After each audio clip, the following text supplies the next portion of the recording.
recording by Dan Grzynski. Let's Get Together by Isaac Asimov. A kind of peace had endured for a century, and people had forgotten what anything else was like.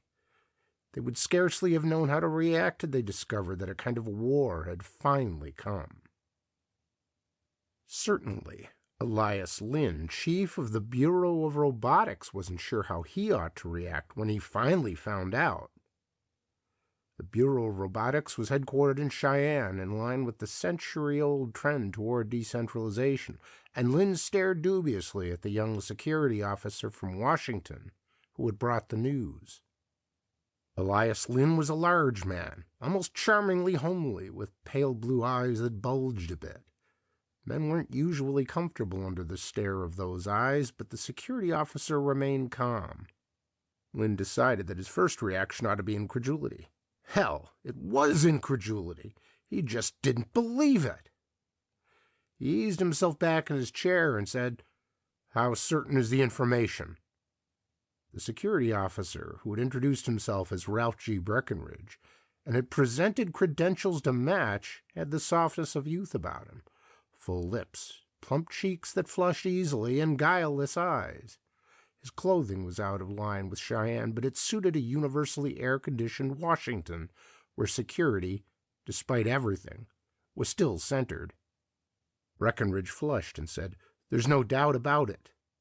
"You people know all about them, I suppose," said Lynn, and was unable to keep a trace of sarcasm out of his tone. He was not particularly aware of his use of a slightly stressed pronoun in his reference to the enemy, the equivalent of capitalization in print. It was a cultural habit of this generation and the one preceding. No one said the East, or the Reds, or the Soviets, or the Russians anymore.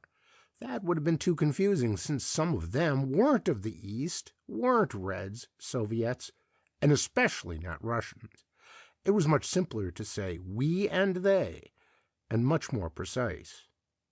Travelers had frequently reported that they did the same in reverse. Over there, they were we, in the appropriate language, and we were they. Scarcely anyone gave thought to such things anymore. It was all quite comfortable and casual. There was no hatred even. At the beginning, it had been called a Cold War. Now it was only a game. Almost a good-natured game, with unspoken rules and a kind of decency about it. Lynn said abruptly, "Why should they want to disturb the situation?" He rose and stood staring at a wall map of the world, split into two regions with faint edgings of color. An irregular portion on the left of the map was edged in a mild green. A smaller, but just as irregular portion on the right of the map was bordered in a washed-out pink.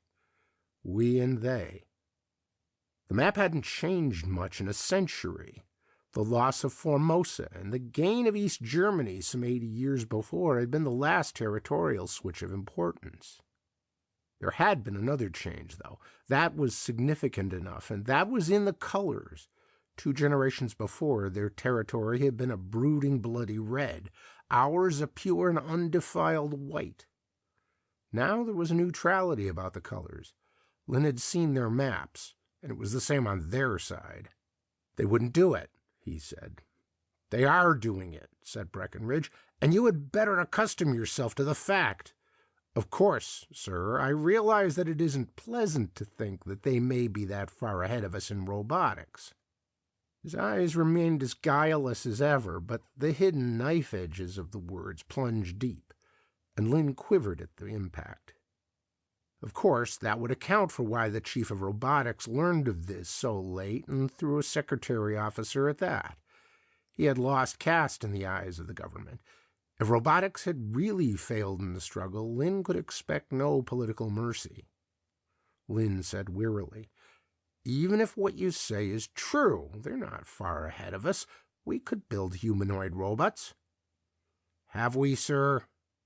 "Yes, as a matter of fact. We have built a few models for experimental purposes." "They were doing so 10 years ago. They've made 10 years' progress since." Lynn was disturbed. He wondered if his incredulity concerning the whole business were really the result of wounded pride and fear for his job and reputation. He was embarrassed by the possibility that this might be so, and yet he was forced into defense.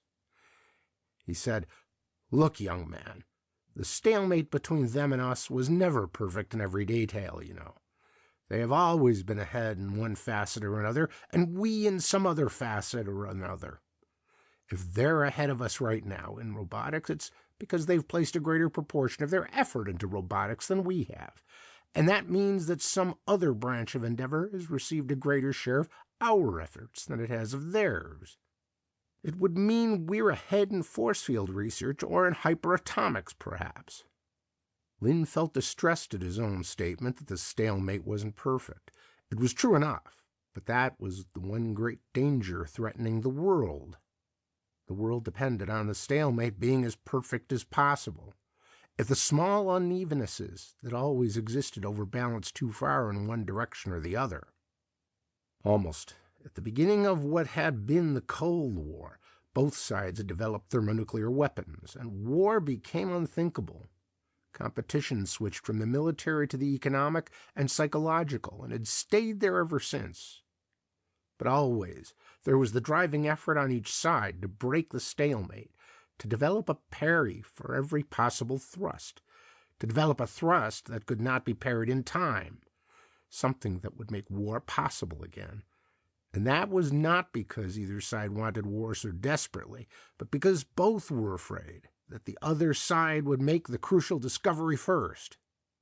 For 100 years each side had kept the struggle even, and in the process peace had been maintained for 100 years, while as byproducts of the continuously intensive research, force fields had been produced, and solar energy, and insect controls, and robots.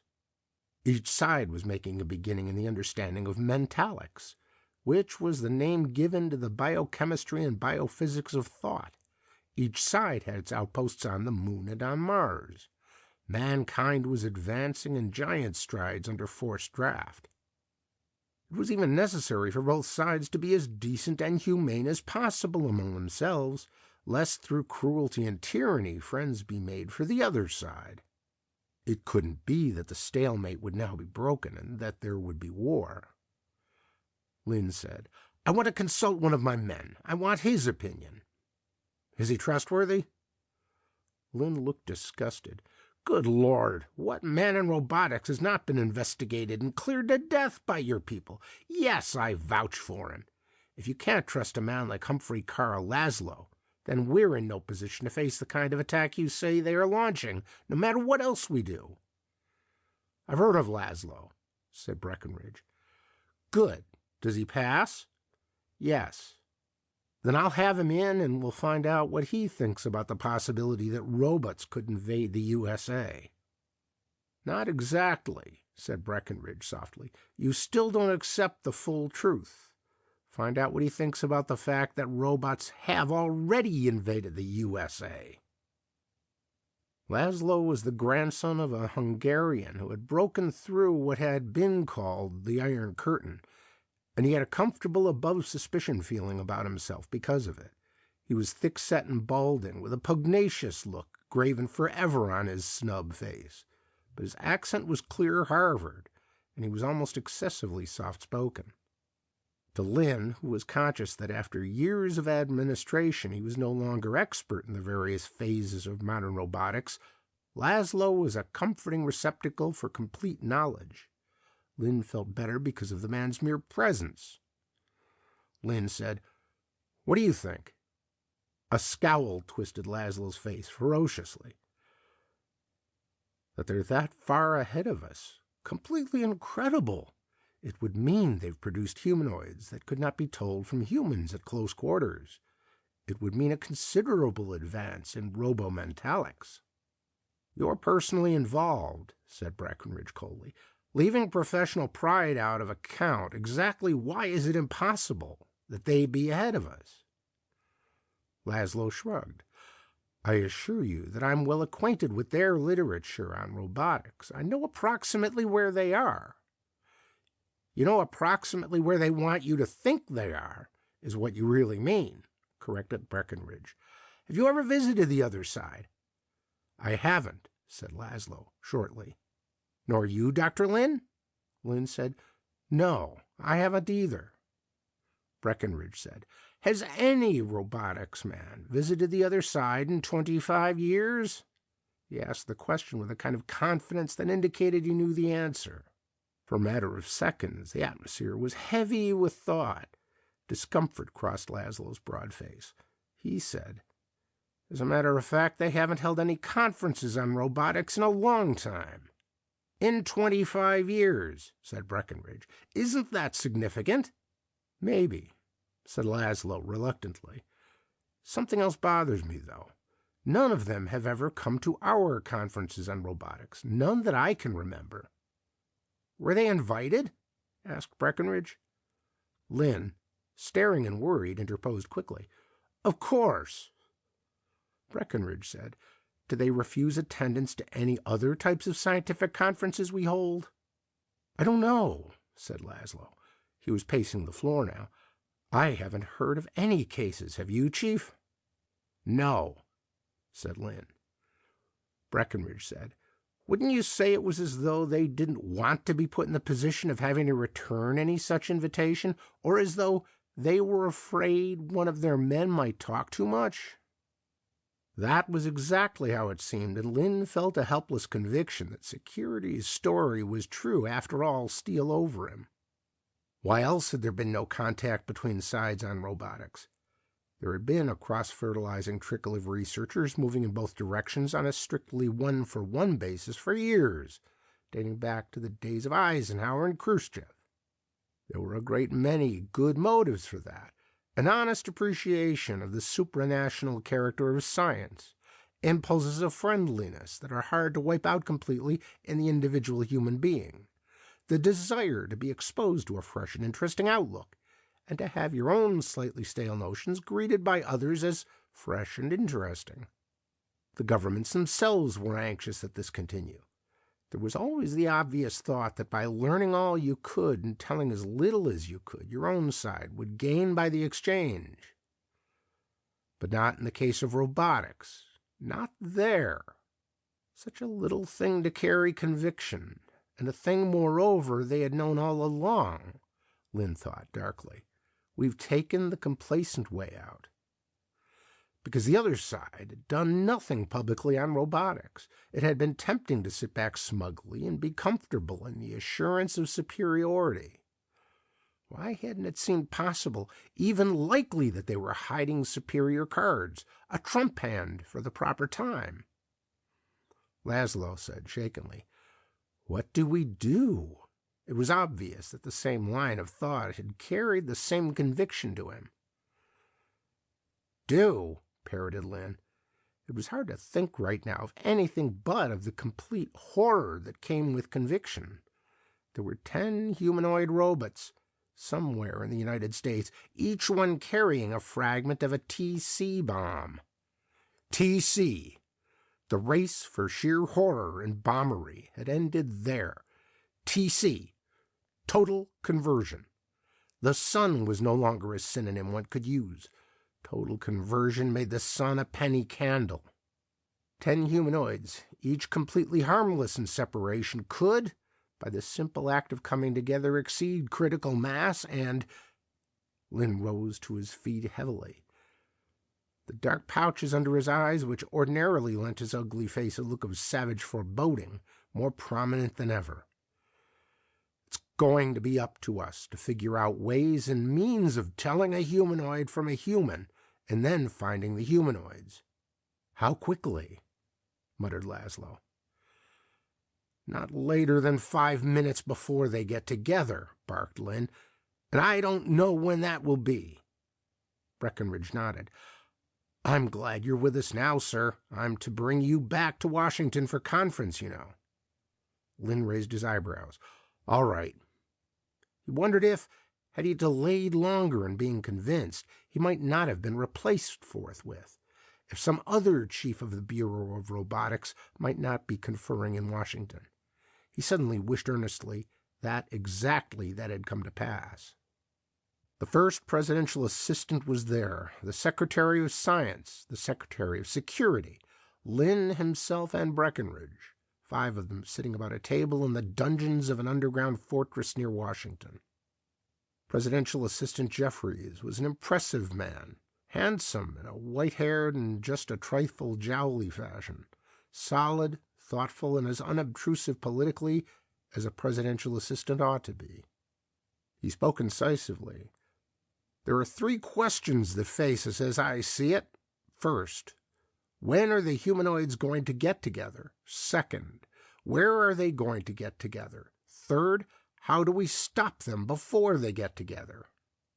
Secretary of Science Amberley nodded convulsively at that. He had been Dean of Northwestern Engineering before his appointment. He was thin, sharp-featured, and noticeably edgy. His forefinger traced slow circles on the table. As far as when they'll get together, he said, I suppose it's definite that it won't be for some time. Why do you say that? Asked Lynn sharply. They've been in the U.S. at least a month already, so security says. Lynn turned automatically to look at Breckinridge, and Secretary of Security McAllister intercepted the glance. McAllister said, The information is reliable. Don't let Breckinridge's apparent youth fool you, Dr. Lynn. That's part of his value to us. Actually, he's 34 and has been with the department for 10 years. He has been in Moscow for nearly a year, and without him, none of this terrible danger would be known to us. As it is, we have most of the details. Not the crucial ones. McAllister of Security smiled frostily. His heavy chin and close-set eyes were well known to the public, but almost nothing else about him was. He said, We are all finitely human, Dr. Lynn. Agent Breckinridge has done a great deal. Presidential Assistant Jeffries cut in. Let us say we have a certain amount of time. If action at the instant were necessary, it would have happened before this. It seems likely that they are waiting for a specific time. If we knew the place, perhaps the time would become self-evident. If they are going to TC a target, they will want to cripple us as much as possible. So it would seem that a major city would have to be it. In any case, a major metropolis is the only target worth a TC bomb.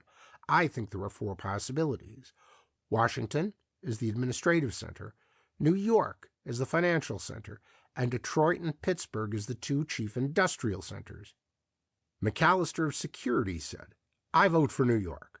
Administration and industry have both been decentralized to the point where the destruction of any one particular city won't prevent instant retaliation. Then why New York? Asked Amberley of Science, perhaps more sharply than he intended. Finance has been decentralized as well. A question of morale. It may be they intend to destroy our will to resist, to induce surrender by the sheer horror of the first blow. The greatest destruction of human life would be in the New York metropolitan area. Pretty cold-blooded, muttered Lynn. I know, said McAllister of Security, but they're capable of it. If they thought it would mean final victory at a stroke, wouldn't we? Presidential Assistant Jeffries brushed back his white hair.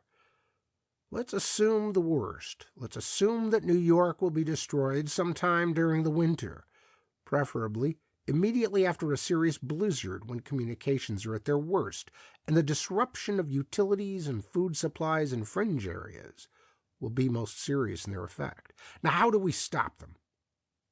Amberley of Science could only say, finding 10 men in 220 million is an awfully small needle in an awfully large haystack. Jeffries shook his head. You have it wrong. 10 humanoids among 220 million humans. No difference, said Amberley of Science. We don't know that a humanoid can be differentiated from a human at sight. Probably not. He looked at Lynn. They all did. Lynn said heavily, We in Cheyenne couldn't make one that would pass as human in the daylight. But they can, said McAllister of Security, and not only physically. We're sure of that. They've advanced mentalic procedures to the point where they can reel off the microelectronic pattern of the brain and focus it on the positronic pathways of the robot. Lynn stared. Are you implying that they can create the replica of a human being complete with personality and memory? I do. Of specific human beings? That's right. Is this also based on Agent Breckenridge's findings? Yes. The evidence can't be disputed. Lynn bent his head in thought for a moment. Then he said, the 10 men in the United States are not men but humanoids. But the originals would have had to be available to them. They couldn't be Orientals, who would be too easy to spot, so they would have to be East Europeans. How would they be introduced into this country, then? With the radar network over the entire world border as tight as a drum, how could they introduce any individual, human or humanoid, without our knowing it? McAllister of Security said, it can be done. There are certain legitimate seepages across the border. Businessmen, pilots, even tourists. They're watched, of course, on both sides. Still, 10 of them might have been kidnapped and used as models for humanoids. The humanoids would then be sent back in their place. Since we wouldn't expect such a substitution, it would pass us by. If they were Americans to begin with, there would be no difficulty in their getting into this country. It's as simple as that. And even their friends and family could not tell the difference? We must assume so. Believe me, we've been waiting for any report that might imply sudden attacks of amnesia or troublesome changes in personality. We've checked on thousands. Amberley of Science stared at his fingertips. I think ordinary measures won't work. The attack must come from the Bureau of Robotics, and I depend on the chief of that bureau. Again, eyes turned sharply, expectantly on Lynn. Lynn felt bitterness rise. It seemed to him that this was what the conference came to, and was intended for. Nothing that had been said had not been said before. He was sure of that. There was no solution to the problem, no pregnant suggestion. It was a device for the record, a device on the part of men who gravely feared defeat and who wished the responsibility for it placed clearly and unequivocally on someone else. And yet there was justice in it. It was in robotics that we had fallen short. And Lynn was not Lynn merely. He was Lynn of robotics, and the responsibility had to be his. He said, I will do what I can do. He spent a wakeful night, and there was a haggardness about both body and soul when he sought and attained another interview with Presidential Assistant Jeffries the next morning. Breckenridge was there, and though Lynn would have preferred a private conference, he could see the justice in the situation. It was obvious that Breckenridge had attained enormous influence with the government as a result of his successful intelligence work. Well, why not? Lynn said, Sir, I am considering the possibility that we are hopping uselessly to enemy piping. In what way? I'm sure that however impatient the public may grow at times, and however legislators sometimes find it expedient to talk, the government at least recognizes the world's stalemate to be beneficial. They must recognize it also. 10 humanoids with 1 TC bomb is a trivial way of breaking the stalemate. The destruction of 15 million human beings is scarcely trivial. It is from the world power standpoint. It would not so demoralize us as to make us surrender, or so cripple us as to convince us we could not win. There would just be the same old planetary death war that both sides have avoided so long and so successfully. And all they would have accomplished is to force us to fight -1 city. It's not enough. What do you suggest? Said Jeffries coldly. That they do not have 10 humanoids in our country? That there is not a TC bomb waiting to get together? I'll agree that those things are here, but perhaps for some reason greater than just midwinter bomb madness. Such as? It may be that the physical destruction resulting from the humanoids getting together is not the worst thing that can happen to us. What about the moral and intellectual destruction that comes of their being here at all? With all due respect, Agent Breckenridge, what if they intended for us to find out about the humanoids? What if the humanoids are never supposed to get together, but merely to remain separate in order to give us something to worry about? Why? Tell me this. What measures have already been taken against the humanoids? I suppose that security is going through the files of all citizens who have ever been across the border or close enough to it to make kidnapping possible. I know, since McAllister mentioned yesterday, that they are following up suspicious psychiatric cases. What else? Jeffries said, small X-ray devices are being installed in key places in the large cities, and the mass arenas, for instance, where 10 humanoids might slip in among 100,000 spectators of a football game or an air polo match? Exactly. And concert halls and churches? We must start somewhere. We can't do it all at once. Particularly when panic must be avoided, said Lynn. Isn't that so? It wouldn't do to have the public realize that at any unpredictable moment, some unpredictable city and its human contents would suddenly cease to exist. I suppose that's obvious. What are you driving at? Lynn said strenuously that a growing fraction of our national effort will be diverted entirely into the nasty problem of what Amberley called finding a very small needle in a very large haystack. We'll be chasing our tails madly while they increase their research lead to the point where we find we can no longer catch up, when we must surrender without the chance even of snapping our fingers in retaliation. Consider further that this news will leak out as more and more people become involved in our countermeasures and more people begin to guess what we're doing. Then what? The panic might do us more harm than any one TC bomb. The presidential assistant said irritably, in heaven's name, man, what do you suggest we do then? Nothing, said Lynn. Call their bluff. Live as we have lived and gamble that they won't dare break the stalemate for the sake of a one-bomb head start. Impossible, said Jeffries. Completely impossible. The welfare of all of us is very largely in my hands, and doing nothing is the one thing I cannot do. I agree with you, perhaps, that X-ray machines at sports arenas are a kind of skin-deep measure that won't be effective, but it has to be done so that people, in the aftermath, do not come to the bitter conclusion that we tossed our country away for the sake of a subtle line of reasoning that encouraged do-nothingism. In fact, our counter-gambit will be active indeed. In what way? Presidential Assistant Jeffries looked at Breckinridge. The young security officer, hitherto calmly silent, said, It's no use talking about a possible future break in the stalemate when the stalemate is broken now. It doesn't matter whether these humanoids explode or do not. Maybe they are only a bait to divert us, as you say. But the fact remains that we are a quarter of a century behind in robotics, and that may be fatal. What other advances in robotics will there be to surprise us if war does start? The only answer is to divert our entire force immediately, now, into a crash program of robotics research. And the first problem is to find the humanoids. Call it an exercise in robotics, if you will, or call it the prevention of the death of 15 million men, women, and children. Lynn shook his head helplessly. You can't.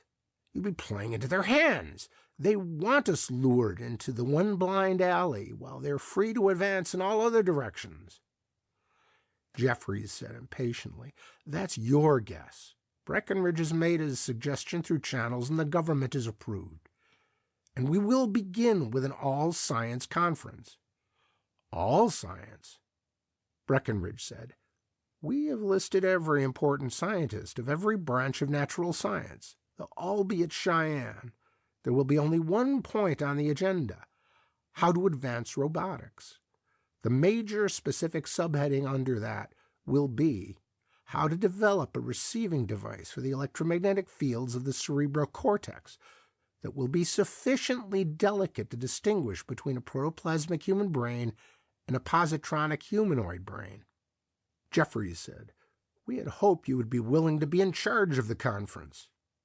I was not consulted in this. Obviously, time was short, sir. Do you agree to be in charge? Lynn smiled briefly. It was a matter of responsibility again. The responsibility must be clearly that of Lynn of robotics.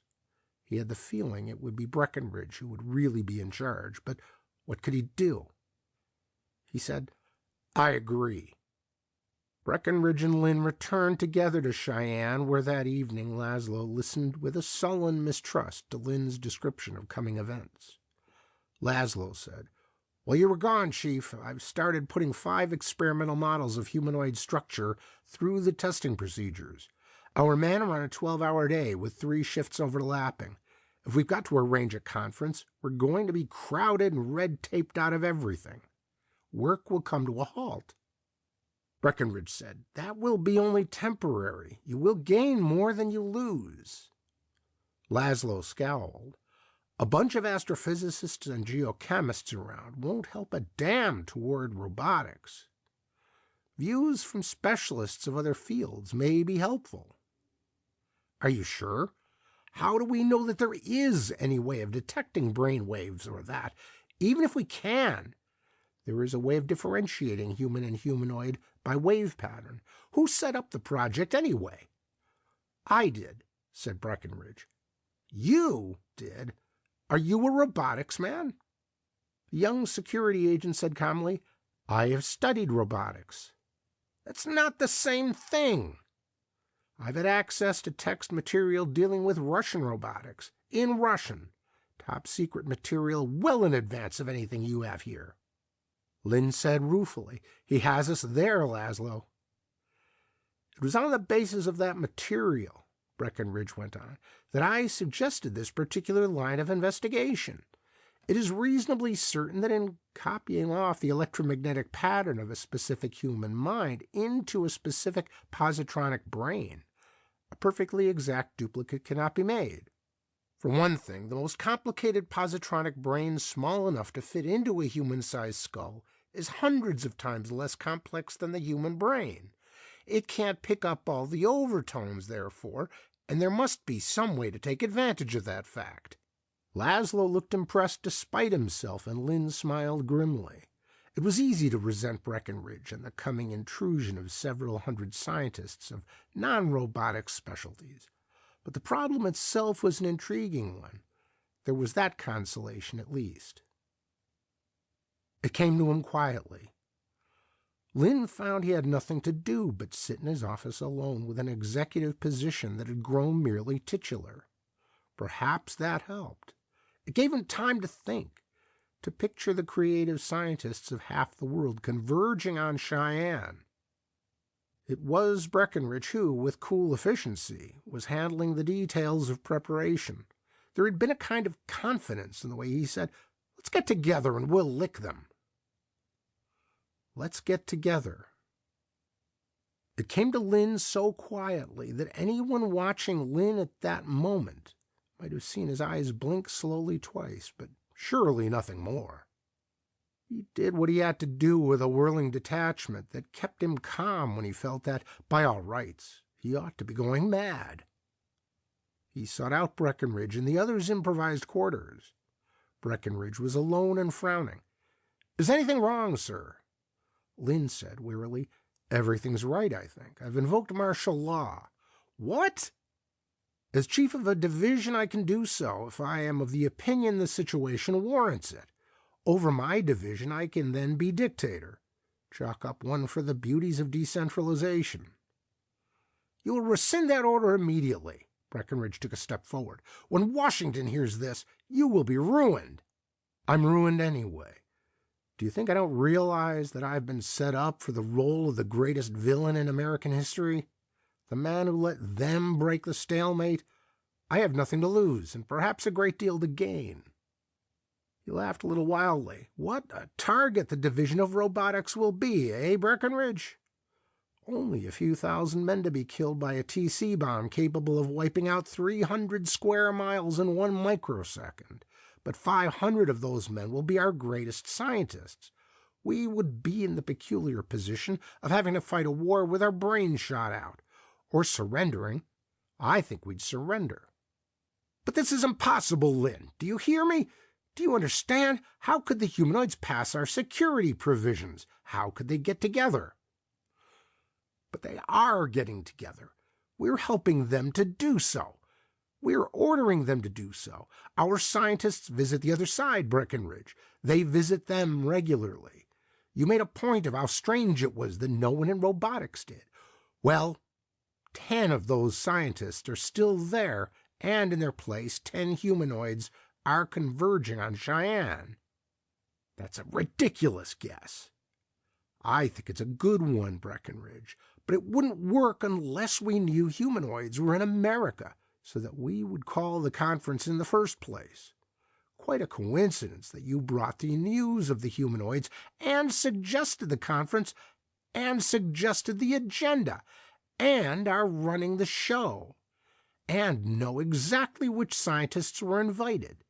Did you make sure the right 10 were included? Dr. Lynn! Cried Breckenridge in outrage. He poised to rush forward. Lynn said, Don't move, I've got a blaster here. We'll just wait for the scientists to get here one by one. One by one we'll x-ray them. One by one we'll monitor them for radioactivity. No two will get together without being checked. And if all 500 are clear, I'll give you my blaster and surrender to you. Only I think we'll find the 10 humanoids. Sit down, Breckenridge. They both sat. Lynn said, We wait. When I'm tired, Laszlo will spell me. We wait. Professor Manuelo Jimenez of the Institute of Higher Studies of Buenos Aires exploded while the stratospheric jet on which he traveled was 3 miles above the Amazon Valley. It was a simple chemical explosion, but it was enough to destroy the plane. Dr. Hermann Leibowitz of MIT exploded in a monorail, killing 20 people and injuring 100 others. In similar manner, Dr. Auguste Marin of the Institut Nucléonique of Montreal and 7 others died at various stages of their journey to Cheyenne. Laszlo hurtled in, pale-faced and stammering with the first news of it. It had only been 2 hours that Lynn had sat there facing Breckenridge, blaster in hand. Laszlo said, I thought you were nuts, Chief, but you were right. They were humanoids. They had to be. He turned to stare with hate-filled eyes at Breckenridge. Only they were warned. He warned them, and now there won't be one left intact, not one to study. God! Cried Lynn, and in a frenzy of haste thrust his blaster out toward Breckenridge and fired. The security man's neck vanished. The torso fell. The head dropped, thudded against the floor, and rolled crookedly. Lynn moaned. I don't understand. I thought he was a traitor. Nothing more. And Laszlo stood immobile, mouth open, for the moment incapable of speech. Lynn said wildly, Sure, he warned them, but how could he do so while sitting in that chair unless he were equipped with built-in radio transmission? Don't you see it? Breckenridge had been in Moscow. The real Breckenridge is still there. Oh, my God, there were 11 of them. Laszlo managed a hoarse squeak. Why didn't he explode? He was hanging on, I suppose, to make sure the others had received his message and were safely destroyed. Lord, Lord, when you brought the news and I realized the truth, I couldn't shoot fast enough. God knows by how few seconds I may have beaten him to it. Laszlo said shakily, At least we'll have one to study. He bent and put his fingers on the sticky fluid trickling out of the mangled remains at the neck end of the headless body. Not blood, but high-grade machine oil. End of Let's Get Together by Isaac Asimov.